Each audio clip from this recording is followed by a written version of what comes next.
Isaiah, Bill Doyle, Worcester Telegram. Can you just talk about how you played you're more of a playmaker tonight, and how your teammates, especially in the first half, did a lot of the scoring? I guess that's how I got to play. I mean, you just got to, as a basketball player, you got to read what the defense is giving you. And they're really having 2 to 3 guys on me at all times. So what I'm trying to do is just give other guys space, create space for others, and also be a good screen setter. I think that's key, especially when those guys playing on top of me and allowing me to set screens and open it up for other guys. And I was just trying to do whatever I could to win tonight, really, knowing that they're putting a lot of pressure on me and putting 2 to 3 guys on me at all times. Isiah, Mark D'Amico, CELTICS.com. Before I get into my question, I got to ask you follow up on that. How often have you been a screen setter in your NBA career? And I'm versatile. I do it all. Getting to the real question, Scott Brooks was just sitting up here, and he said that he thinks their loss and the way they played tonight might have been a mental thing where they got a little comfortable after winning 2 games. It's only natural for that to happen in human nature. How do you guys prevent that from happening on your end going into Game 6? And how do you maintain the momentum and play with that level of intensity that you did tonight down there in Washington? I think we just got to stay in the moment. We know what's at stake. We know it's going to be a hostile environment. We know it's going to be tough to get a win out there. But if we lock in like we did tonight, limit our turnovers, limit their transition, that gives us the best chance of winning that game. And we did a hell of a job tonight, from the first guy to the last guy. Coach made great adjustments, and we took what was off the whiteboard and put it in on the court, and we just got to do that on Friday. As Adam Himmelsbach with the Boston Globe.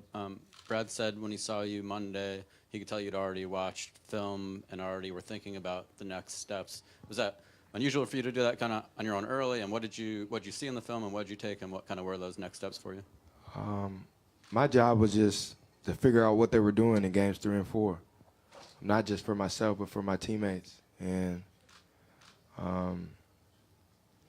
the coaching staff helps me out when I need all the film that I need.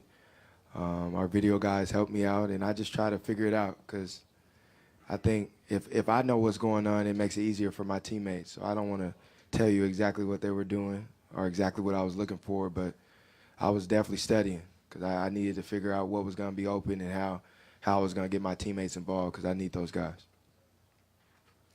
Isaiah, excuse me, Steve Belpat, Boston Herald. Just your thoughts on Avery's night with the 2 hit pointers and all that.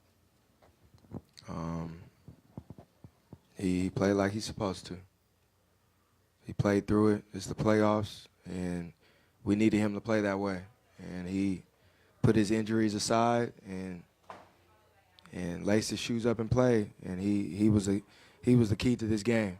Like, on both ends of the floor, offensively, defensively, he did it all. And we need that from him, especially even in Game 6, we're going to need that from him. And I'm proud of him. I told him before the game that I believe in him, and he's going to have a big game, and he did.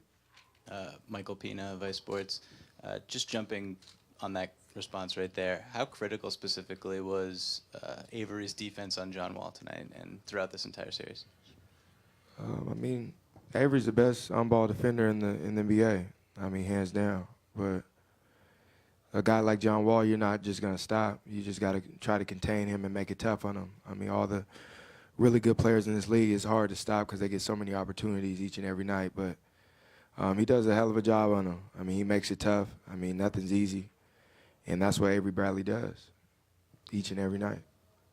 Jared Weiss, CLNS Media. You guys won both the rebounding and the transition battle, and usually it's almost a choice between the two. What did you, I mean, I know you came into the game a lot more hyped up, but what did you do execution-wise to be able to track back that well? Honestly, we just wanted to impose our will. Coach just kept saying that, impose our will, be the more physical team, and make them work for everything. And I think that just translated to beating them on the boards and beating them to the loose balls and all the 50-50 balls. We were definitely the hardest playing team tonight, and it showed. And we want that to happen in Game 6, which we know is going to be tough, but we gotta be ready. Julian Bimbo, Boston Globe, when you're right. You mentioned a little bit just now, but aside from putting the ball in the bucket a lot, what did you guys do to kind of limit them in transition, and how important was that? We didn't turn the ball over. I think, we had 11 turnovers or something like that. And when we did turn the ball over, for the most part, we got back on defense. And I think if we limit their transition, that's half the battle right there, because they're a great transition team, especially when John Wall gets out. He's arguably the fastest guy in the NBA. So when he gets out and getting dunks and layups and looking for Bill for threes, it's hard to beat those guys. So if we limit that, that gives a better chance to be successful. Isiah Sherrod Blakely, Comcast Sportsnet. This will be your first opportunity to close out this series against him. In the Chicago series, you guys were able to take care of business on the road. How much can you benefit from having gone through an experience like that where you've been in a hostile environment and you were able to still find a way to get it done? Benefit a lot from it. We've done it before, so we could definitely do it again. We know it's not going to be easy, but we just gotta come together. We gotta come together. We gotta be who we are, and that's Celtics basketball. I think if we do that, we'll be fine, and then limit 26-0 and 22-0 runs, and we'll be okay. Jay King, MassLive.com. You said you were preparing for this one like it's the most important game of your career. How tough was it for you to kind of say, okay, I might not be able to take that scoring load? And would you have been able to do that earlier in your career? What does it say about your maturation process?